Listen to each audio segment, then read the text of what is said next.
Muy buenas, bienvenidas a mi canal. Yo soy Rocío, estudiante de Psicología de la UNED y vamos con la asignatura de Psicobiología. Vamos con el primer tema del segundo cuatri. Voy a utilizar unas super diapositivas de María Penado, que es una de las mejores profes que he podido tener online. No la he tenido yo, pero la he utilizado para que sea mi profe. Y vamos con el desarrollo del sistema nervioso. Como siempre, obviamente, este tema...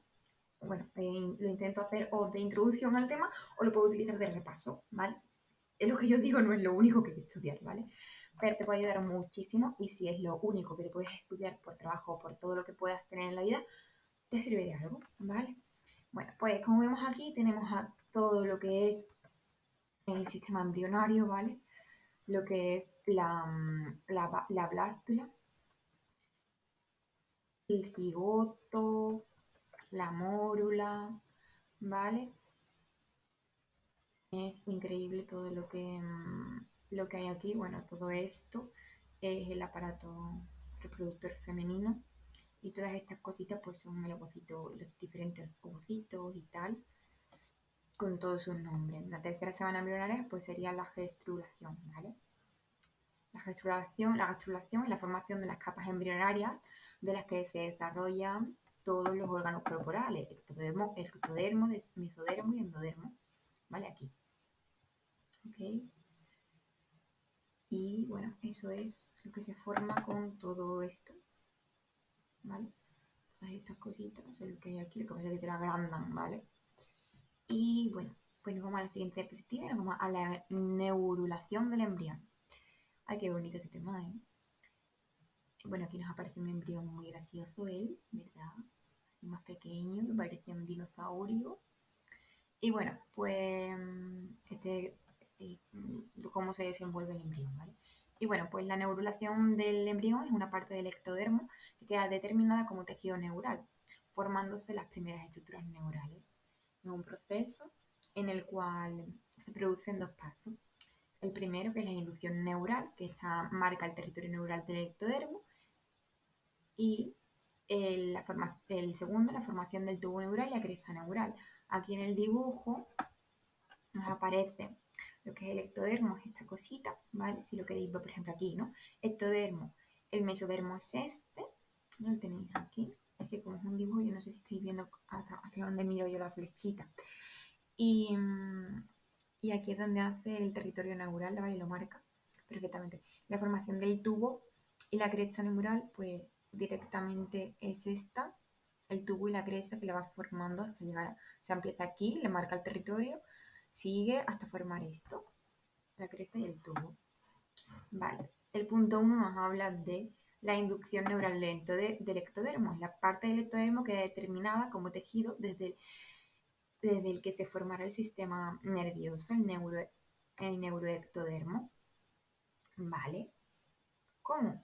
Pues primero con la formación de la notocorda en el mesodermo, que es precursora de la columna vertebral, eje del encéfalo caudal. ¿Ok? Y como punto 2, la notocorda, que envía señales inductoras al ectodermo para que empiece la diferenciación como neuroectodermo, es decir, que las señales inductoras inhiben la acción de las proteínas morfogenéticas óseas que hacen en el ectodermo y hace que se transforme en epidermis, ¿vale? Y luego el mesodermo promueve la formación de la placa neural, que es la precursora del sistema nervioso. Aquí se produce la regionalización y este sería el día 18 del embrionario, ¿vale? Del embrión. Luego nos vamos a la formación del tubo neural y la cresta neural. Pues podemos ver en el dibujo que la placa neural se pliega sobre sí misma, formando toda la placa neural, un surco neural, ¿vale? Que sería todo este surco neural, flanqueado por dos pliegues. Estos son los dos pliegues que hay aquí, ¿los veis? Que es como un pellizco que le hacen a eso. Y bueno, tenemos los pliegues neurales, se van acercando hasta que se fusionan, cerrando el surco y formando el tubo neural, ¿vale? Como he visto antes, haciendo su hueco, se pegan dos pliegues, le pega el pellizco, se unen y se hace el tubo. Y se crea la epidermis. Luego, el surco queda abierto en los extremos, formando el neuroporo rostral y caudal. Los neuroporos se fusionan al final de la cuarta semana, formándose malformaciones en el caso de que no se produzca esta fusión. El neuroporo caudal es la espina bífida y el neuroporo rostral son malformaciones en el cráneo y encéfalo. Luego tenemos la parte externa de cada pliegue neural se separa del tubo y del ectodermo, formando una estructura intermedia entre ambos que se denomina cresta neural, lo que hemos estado hablando todo el rato, que no paran de repetirnos. Formación de las divisiones del sistema nervioso. A partir del tubo neural se forman todas las neuronas y células gliales del sistema nervioso central, mientras que la cresta neural formará entre otras las células del sistema nervioso periférico. ¿Vale? Desarrollo del tubo neural, pues se hace una formación de las vesículas encefálicas, una segmentación del tubo y una diferenciación dorsoventral. Y luego se desarrolla la cresta neural del sistema nervioso periférico. El desarrollo del tubo neural, pues primero se forman las vesículas encefálicas. A partir del cierre del neuroporo rostral se empiezan a formar las distintas divisiones del sistema nervioso central. A partir de la cuarta semana se dilata el tubo en la región cefálica formando 3 vesículas, prosencéfalo, mesencéfalo y rombencéfalo. En la quinta semana el prosencéfalo se divide en telencéfalo y diencéfalo, y el rombencéfalo se divide en metencéfalo y mielencéfalo. ¿Vale? Aquí los tenéis en el dibujito. Prosencéfalo se divide en tele y dien, mesencéfalo en igual, lo mismo, se queda igual, y rombe, de rumba, en mete, miel. Mete, miel, rumba, mete, miel. Prosencéfalo, de procesar la televisión, diente, ¿no? Televisión, diente, más o menos. Búscate algo que te acuerdes. Luego, segmentación del tubo. Además de las grandes divisiones del tubo neural, están segmentando en otras pequeñas divisiones llamadas neurómetros, que desaparecen posteriormente. En el único lugar donde se mantienen es el rombencéfalo, formando los rombómeros, que marcarán el patrón de entradas y salidas de los nervios craneales. ¿Quiénes marcan la diferencia entre los rombómeros? Pues los genes homeobox o genes OX. La expresión de esos genes ocasionará que los rombómeros tengan estructuras propias, es decir, distintos núcleos de los nervios craneales y estructuras comunes, que es una formación reticular y núcleo de Rafe. ¿Vale? Luego tenemos... ¡Oh, la batería! Perdonadme. Luego, la diferenciación dorsoventral y la diferenciación dorsoventral de acuerdo a funciones sensoriales y motoras. La zona ventral tiene funciones motoras, la zona dorsal funciones sensoriales. ¿Vale? Aquí en el dibujo lo podéis ver bien, pero hay una diferenciación mediante señales inductoras. El ectodermo dorsal a la cresta hace que se forme la placa del techo, que intervendrá en la coordinación sensorial. La notocorda provoca señales inductoras ventralizantes que provocan que se forme la placa del suelo en la línea media ventral del tubo neural. Desarrollo de la cresta neural, pues se sitúa dorsalmente al tubo neural y después se divide en dos, que se colocan a cada lado del tubo en interacción con el mesomorfo formado en somitas. ¿Vale? La cresta neural y los somitas formarán los ganglios espinales. A partir de la sexta semana, los ganglios espinales se unen con la médula espinal. ¿Vale? Fases del desarrollo. Tenemos la proliferación celular, la migración celular, la diferenciación neuronal, el control del crecimiento, que es supervivencia y muerte, y la remodelación de las conexiones. Proliferación celular. ¿Dónde nacen? Pues en la capa del tejido que forma la pared del tubo neural, que se denomina neuroepitelio. El neuroepitelio está dividido en zona ventricular y zona marginal. Estas son sus dos zonitas. Las células se situarán en la zona ventricular o la zona marginal, dependiendo de la fase de división en la que se encuentre. La zona ventricular se divide y la zona marginal el proceso de síntesis del ADN, la interfase. ¿Vale? El neuroepitelio, formado por células madre del sistema nervioso, células germinales embrionarias, que a partir del cierre del neuróporo rostral comienzan a dividirse. Las células madre pasan a ser células progenitoras y de las células progenitoras están las neuronas inmaduras o los gliobastos, ¿vale? Los gliobastos sí, hay dos tipos de gliobastos. ¿Por qué? Pues nos dicen que de la división de las células madre se forman las células progenitoras, como hemos dicho, hasta que se dividen por mitosis exclusivamente, hasta que se dividen en neuronas inmaduras, que no se dividen más, o gliobastos que se pueden dividir. Por eso hemos visto ese esquema. El tipo característico del gliobasto durante el periodo embrionario es la guía radial. Muy bien, aquí tenemos un super esquema y tenemos las zonas proliferativas. ¿Dónde se produce esta división? Pues en las zonas ventriculares de las distintas regiones del tubo neural, las zonas proliferativas. Otras zonas pues son el neuroepitelio del telencéfalo, encontramos la zona subventricular, formando una capa sobre la zona ventricular y donde pueden nacer neuronas en la edad adulta.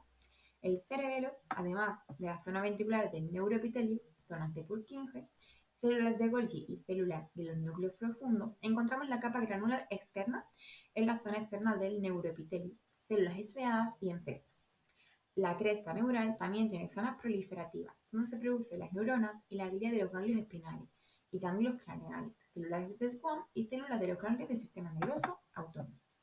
¿Qué es lo que determina que es una neurona inmadura o un gliobasto? Pues se encuentran marcadores específicos en las células progenitoras antes de que éstas realicen su última división, lo que hace pensar que la determinación de neurona o glía viene ya de las células progenitoras. La glía es la proteína ácida fibrilar glián y la neurona es neurofilamento. Las neuronas inmaduras y los gliobastos nacen al mismo tiempo en la zona ventricular. Donde hay diferencia es en el nacimiento de las neuronas entre las distintas zonas del tubo neuronal, neurogénesis, produciéndose en determinadas zonas neurogénesis postnatal. Es decir, que nace antes las neuronas de proyección que las interneuronas. ¿Vale? Migración celular.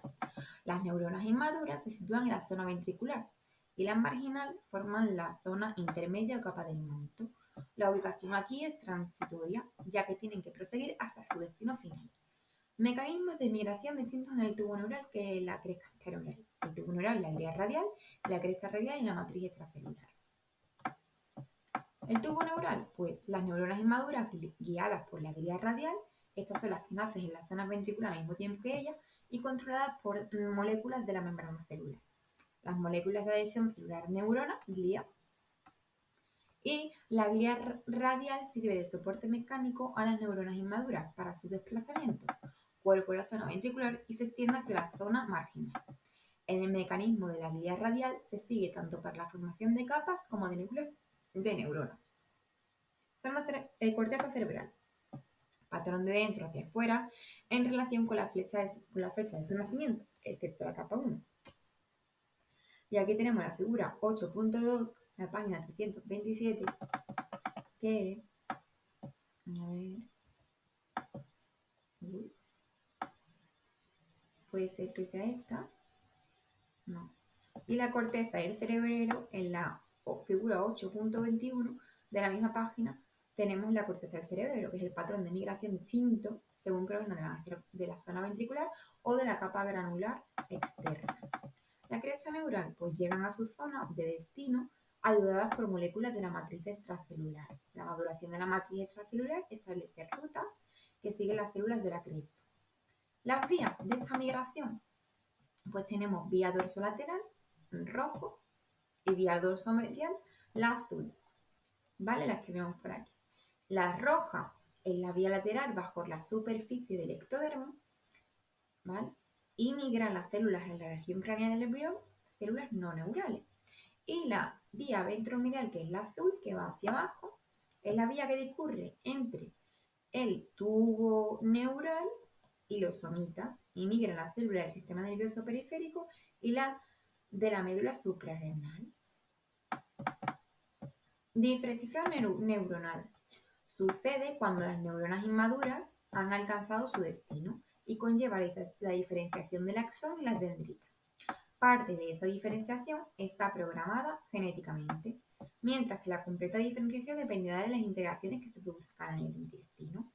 El crecimiento del axón y las dendritas está determinado por sus conos de crecimiento. El cono de crecimiento provoca el estiramiento del axón y las dendritas y necesitan de sustancias en el entorno para nutrirse y favorecer el crecimiento. Estos son las sustancias neurotróficas, como el factor de crecimiento nervioso. ¿Hacia dónde? Pues el crecimiento de axón hacia un objetivo determinado tiene que estar guiado por procesos de reconocimiento molecular o de afinidad química, así como soporte de tipo mecánico. El proceso de afinidad química, pues Ramón y Cajal propuso que las zonas del destino, las dianas, emiten unas sustancias químicas, que son sustancias neurotrópicas, que hacen que los axones se dirijan hacia ellas. Tenemos la hipótesis de la quimioafinidad de Sperry, donde cada célula tiene su propia señal de identificación química y los axones se dirigen hacia señales complementarias. Esta es la hipótesis, una hipótesis poco probable, dicen. La matriz extracelular también establece rutas o senderos que guían a los axones hacia su destino. Los primeros axones, que son los axones pioneros, pueden guiar a los axones posteriores, estableciéndose mecanismos de fasciculación que hacen que los axones se agrupen gracias a las moléculas de adhesión celular. Control de crecimiento. Entre el 25 y 75% de las neuronas que nacen mueren en el proceso de apoptosis o muerte celular programada. Los factores que implican en la supervivencia neuronal pues son las dianas de los axones. Esto es una teoría neurotrófica, donde las neuronas nacen en cantidades muy superiores y deben competir entre ellas para obtener el factor de crecimiento, que es producido en cantidades limitadas para las células dianas. También están los axones aferentes y sinapsis, que es la formación de sinapsis asegura la supervivencia de la neurona presináptica, a la que le llegan neurotrófinas, y la neurona postsináptica. Y factores endocrinos, donde las hormonas gonadales o sexuales, que según la hipótesis de la organización estarían detrás de las distintas organizaciones del sistema nervioso que presentan hombres y mujeres. Esta es la hipótesis de la organización. Luego tenemos la remodelación de las conexiones. La remodelación implica tanto un proceso de eliminación de sinapsis como una reorganización de los contactos. Reorganización de las conexiones, pues hay una hipótesis de competencia. Para que dos terminales axónicos establezcan conexiones con la misma neurona, tienen que estar muy sincronizados, sino el que va más lento caerá en desuso. Las conexiones que no se usan o se usan a destiempo se eliminan. ¿Vale? La reorganización aporta ventajas funcionales, ya que reduce el gasto energético y hace que las conexiones sean más precisas. Hay periodos críticos de máxima vulnerabilidad o ventanas de desarrollo. Mielinización. La mielinización sucede en ciclos siguiendo un orden caudorostral. Al finalizar el segundo trimestre de gestación, hay raíces y médula espinal y tronco del encéfalo. A los 2 años de vida, un haz de corto espinal. Entre el crecimiento y la adolescencia, el cuerpo calloso. Y en la edad adulta, la corteza cerebral, desde el lóbulo occipital hacia el lóbulo prefrontal. Acabé de escribir que puedo pintar. El ambiente y la experiencia cambian la cantidad de sustancia blanca que presenta un individuo al mismo tiempo que aporta cierta rigidez a los circuitos neurales que se forman, de ahí que existen aprendizajes más fáciles de realizar que los primeros años de vida, música, idioma. Por eso es mejor empezar desde el principio. La plasticidad neuronal es mayor durante la infancia, pero se mantiene toda la vida. Y bueno, pues estos son... Vale, examen. Pues, vale. Sí. Claro, estas son preguntas que ya ha puesto la profe, ¿vale? De lo que hemos dado, pero seguimos. Nos dice inducción neural del ectodermo. ¿Cómo? La formación de la notocorda en el mesodermo, precursora de la columna vertebral eje encefalocaudal. La notocorda envía señales inductoras al ectodermo de que empieza la diferenciación con esto no lo hemos dicho, neuroectodermo. Teorías explicativas, señales inductoras, proteínas morfogenéticas óseas, es decir, la piel. Y el mesodermo promueve la formación de la placa neural, que es la precursora del sistema nervioso. ¿Cuáles son las vesículas que se desarrollan? Vale, tenemos una pregunta. Y bueno, nos dice prosencéfalo, mesencéfalo y rombencéfalo. A partir de la 4ª semana se dilata el tubo de la región cefálica formando 3 vesículas. Las 3 que hemos dicho desde el principio. Otra vez tenemos el mismo dibujo. Nos hacen preguntas. Y nos dice, la cresta neural. Llegan a su zona de destino ayudadas por moléculas de matriz extracelular. La maduración de la matriz extracelular establece rutas. Hemos dicho antes que la vía dorsolateral era la roja, donde la matriz extracelular hace que las fórmulas celulares que formen células no neurales, y la vía ventromedial era la azul, donde la matriz extracelular hace que se formen células del sistema nervioso periférico y células de la médula suprarrenal. Así que ya hemos terminado este tema. Gracias María Penado, super profe, por hacer estos super diapositivas, porque a mí me ayudan muchísimo. Así que bueno, espero que os haya gustado. Nos vemos en el siguiente vídeo. Recuerda que la forma de apoyarme es que te suscribas a mi canal. Muchos besos.